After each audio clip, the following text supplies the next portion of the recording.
Assalamualaikum warahmatullahi wabarakatuh. Saya Nova Puspita Wulandari. Baiklah, dalam video kali ini saya akan menjelaskan tentang fisika dasar yang berjudul momentum.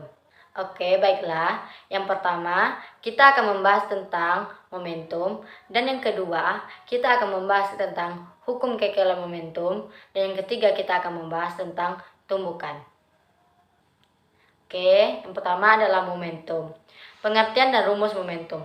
Momentum adalah perkalian massa benda dengan percepatan benda tersebut. Momentum merupakan besaran turunan yang muncul karena adanya benda bermassa yang bergerak. Oke, dalam fisika, momentum dilambangkan dengan huruf P. Secara sistematis, momentum dirumuskan sebagai berikut. Rumus momentum. P sama dengan M kali V. Keterangannya, P sama dengan momentum, M sama dengan massa, V sama dengan kecepatan menit per sekon. Baiklah, pada gambar di samping kita bisa melihat yang mana pada V1 atau vektor 1 mengarah ke arah kanan dan V2 atau F2 mengarah ke arah kiri, di mana V1-nya dilambangkan dengan positif dan V2-nya dilambangkan dengan negatif. Untuk itu, jika ada beberapa vektor momentum dijumlahkan, harus dijumlahkan secara vektor. Misalnya, ada dua buah vektor momentum P dan P2 membentuk suatu sudut alfa. Jumlah momentum kedua vektor dijumlahkan secara vektor. Seperti yang dilihat dari gambar di bawah ini, besaran vektor P dirumuskan sebagai berikut. Nah, gambarnya ada di atas kan? P sama dengan P1 ditambah P2. Nah, gambarnya kayak gitu. Terus, P sama dengan akar P12 ditambah P22 ditambah 2P1 ditambah P2 cos alfa. Oke, momentum didefinisikan sebagai 1. Besaran yang menggambarkan ketahanan benda untuk berhenti. Dan yang kedua, perkalian massa benda dengan kecepatan. Oke, contoh dalam kehidupan seperti gambar di atas ya. Nah, ada kan di situ seperti mobil berpapasan dan seperti mobil beriringan. Dan yang kedua, hukum kekelan momentum. Hukum kekelan momentum yaitu jumlah momentum awal sama dengan jumlah momentum akhir. Karena kecepatan adalah besaran vektor yang memiliki nilai dan arah. Maka, kita harus memperhatikan arah gerak benda. Kita sepakat bahwa jika benda bergerak ke arah kiri bernilai negatif, dan jika benda bergerak ke arah kanan bernilai positif. Baiklah, rumus hukum kekelan momentum. V aksi sama dengan min V reaksi. V1 sama dengan min V2. Oke, pada gambar di atas menjelaskan bahwa gambar tersebut menunjukkan dua bola dengan massa M1 dan M2 yang bergerak berlawanan arah dalam satu garis lurus dengan kecepatan berturut-turut sebesar V1 dan V2. Setelah keduanya bertumpukan masing-masing, kecepatannya berubah menjadi V1 dan V2. Contoh aplikasi atau dalam kehidupan sehari-hari.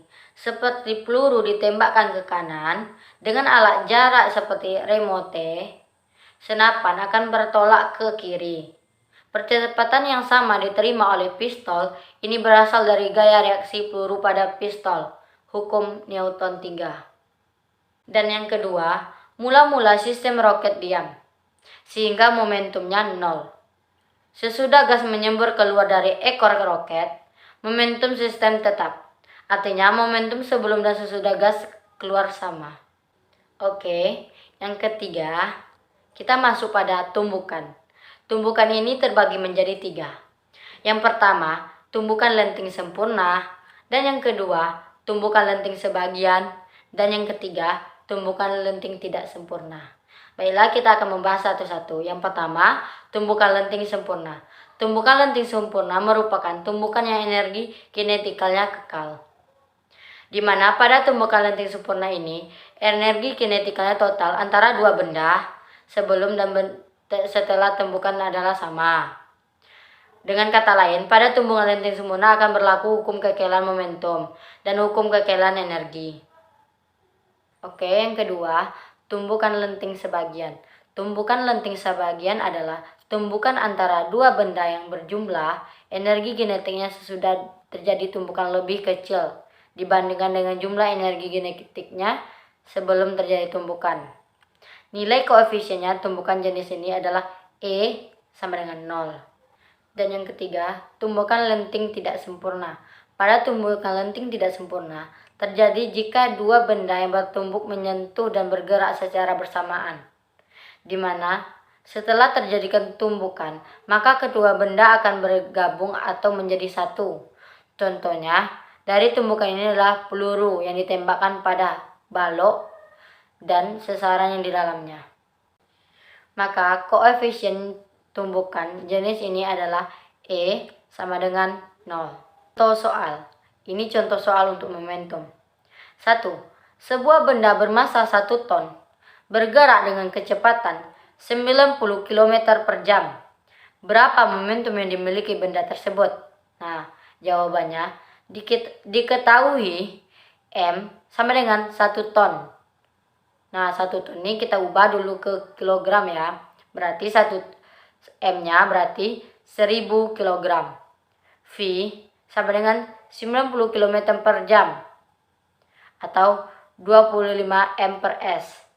Dan yang ditanya P, berarti P sama dengan M kali V, berarti 1000 dikali 25, berarti jawabannya 25.000 N per S. Nah, contoh soal yang kedua, sebuah gerbong kereta dengan massa 10.000 kg bergerak dengan laju 24 menit per sekon. Gerbong tersebut menabrak gerbong lainnya yang serupa dan dalam keadaan diam. Akibat tabrakan tersebut, gerbong tersambung menjadi satu. Berapakah kecepatan persamaan dari gerbong tersebut? Besaran yang kita ketahui yaitu M sama dengan 10.000 kg, V1 sama dengan 24 M per S, V0 sama dengan 0. Momentum total awal dari kejadian tersebut adalah P total sama dengan M1 dikali V1 ditambah M2 dikali V2 sama dengan 10.000 dikali 24 ditambah 10.000 dikali 0. Dan hasilnya 240.000 kg menit per sekon. Setelah tumbukan, momentum total akan sama dan dimiliki bersama oleh kedua gerbong. Karena kedua gerbong menjadi satu, maka laju mereka adalah P total sama dengan M1 ditambah M2 V. Berarti 2,4 kali 105 sama dengan 10.000 ditambah 10.000 V sama dengan 24,4 dikali 105 dibagi 2 dikali 104 sama dengan 12 M per S. Baiklah, cukup sekian video penjelasan dari saya. Saya sudahi dengan Assalamualaikum warahmatullahi wabarakatuh.